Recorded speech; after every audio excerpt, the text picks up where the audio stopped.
In the early 2010s, a 20-year-old Australian woman named Belle Gibson was told that her brain cancer was inoperable and that she had 4 months to live. Despite this devastating diagnosis, Belle didn't want to resign to death. She began an extreme clean-eating diet full of organic fruits and vegetables, low sugar and additives, and of cutting out gluten and dairy.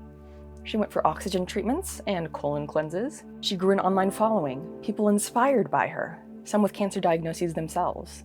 Miraculously, Belle survived. She was now living a cancer-free life and would be able to see her son grow up, all thanks to clean eating and holistic treatments. Belle Gibson was on top of the world. She had a clean eating cookbook published by Penguin. She was featured on Elle and Cosmopolitan magazines.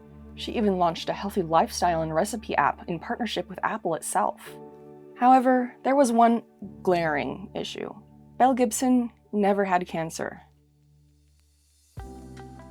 She had managed not only to dupe her social media audience, but media conglomerates and a tech giant. While Belle Gibson may seem like a rare case, an outlier, she could really be considered the poster child for a larger and quite alarming trend. Of course, many people may have heard of notorious cases of Munchausen syndrome, where illnesses or traumatic events are fabricated by a person as means for attention or monetary gain, or even Munchausen by proxy, where another person is made to believe they are ill. Gypsy Rose Blanchard's abuse at the hands of her mother is one example of Munchausen by proxy that most that are even vaguely familiar with the concept have an awareness of. Because we are now in something of a golden age of social media, it is easier than ever before to fake an illness and to profit from it. It seems that a younger and younger demographic is so desperate for their elusive 15 minutes that they are branching out to more and more illnesses and conditions than previously common in those with Munchausen. Though Belle Gibson made an immense amount of money, it is worth noting that the Australian government has now seized many of her assets. It seems that some of these young kids don't even consider the money at first.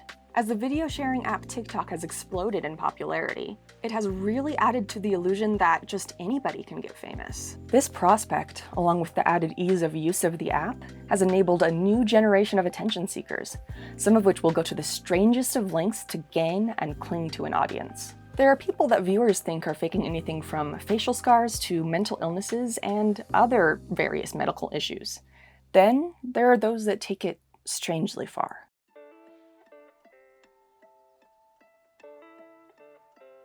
User Wonderland Wonderland or the Wonderland system, first gained traction on TikTok in 2021, posting videos that stated they are afflicted with dissociative identity disorder, popularly known as multiple personalities. Not only did this person claim to have DID, they claimed to have 271 plus alter identities, or alters. One of the first videos that received attention was of this person introducing their supposed alter identities. Hi, I'm Bunny. Hey, I'm Z. What's up? Hi, I'm Oliver.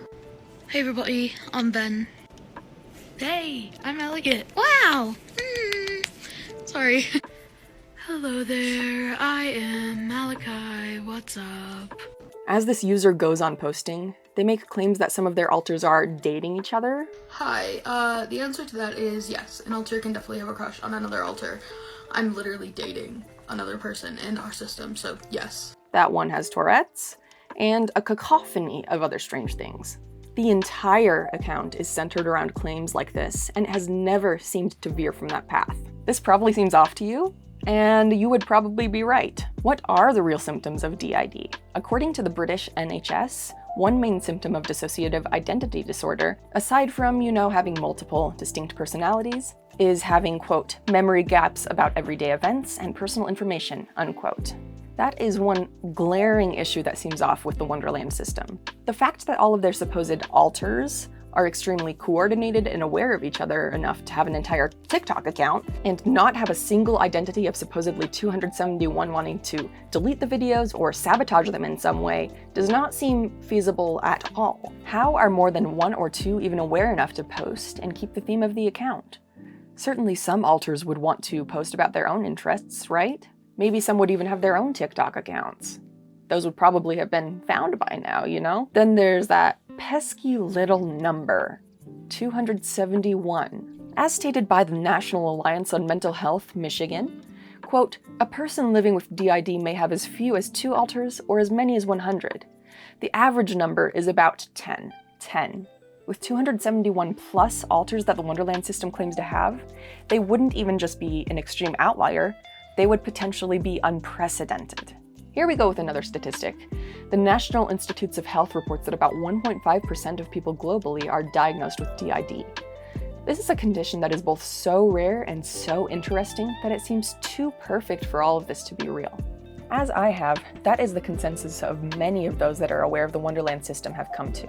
The Wonderland system's claims that they have DID seem to be just that.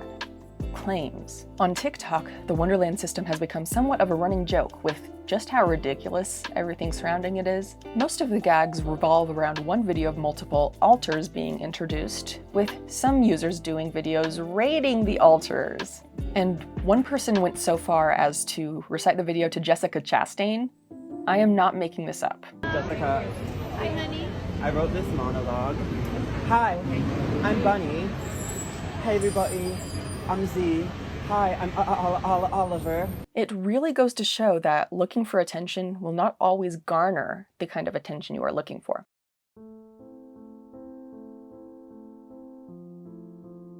In 2021, a Reddit community was formed to investigate the claims of one TikTok user named Emerald, posting under the account Tics and Roses. Emerald gained followers for posting videos where they supposedly showcased their tics from Tourette syndrome. What is Tourette syndrome? The CDC gives one explanation that I think makes sense. Having tics is a little bit like having hiccups. Even though you might not want to hiccup, your body does it anyway. Emerald would post various videos on their account, and in every single one, they were constantly having their tics. One common video Emerald would post would be making videos for their business, such as packing orders or going over inventory, taking along the way. Further motivating Emerald to continue these videos, some people might have felt inclined to buy from Emerald's shop just because they were portraying a person that was working through their Tourette syndrome and still managing a business. There were just so many different kinds of tics, and it happened so often, that people began to question it. To some, the tics seemed almost dramatized, almost like a parody of Tourette's.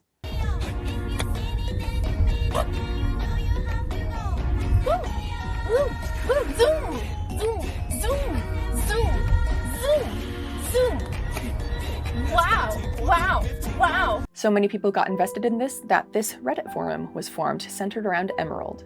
r/Tics and Roses began to compare videos and look for lies. There were fibs like Emerald posting on TikTok that they didn't want to have kids and then saying that they have a daughter on their business's Facebook page.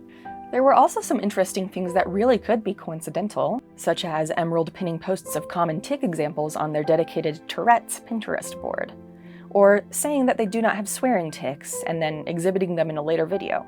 Tics can develop and change over time, which is why this could just be coincidental. Another one that people really focused on was a resurfaced video of Emerald claiming to have been diagnosed with Huntington's disease. But rather helps me live every day with intent, because you never truly know what the future holds. Many people were saying that this was proof that Emerald had a long-standing habit of lying. What really convinced many people that Emerald was a liar is a second account that was found where in every single video, the tics were noticeably absent. The pink supermoon. Now its name is not talking about the color of the moon, but originally it got its name because this is the time of year when the wildflowers begin to bloom in the northern hemisphere. The plants and animals are all waking up and reveling in life after winter. Eventually, all of this speculation came more or less to a head.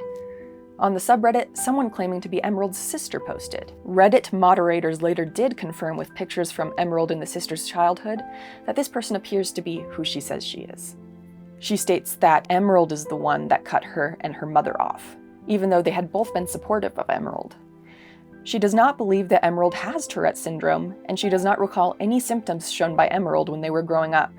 There is a history of Huntington's disease in the family, which is a genetic disease that typically shows in middle-aged people and gradually breaks down neurons related to voluntary movement, and she believes Emerald is definitely mentally ill. Both of these factors, that Emerald has both Huntington's disease and allegedly mental illness, very well could have contributed to their decision to fake Tourette's.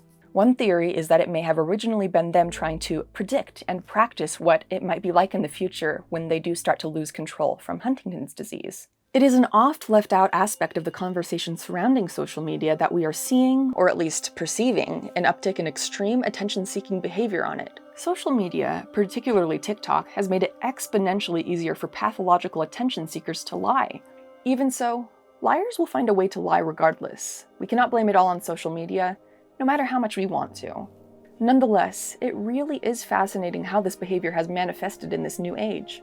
Socials and the internet can still do good, especially with audiences being more willing and able to question and research what they are being fed. When media personalities are starting to act sketchy, we don't necessarily have to take everything that they say at face value.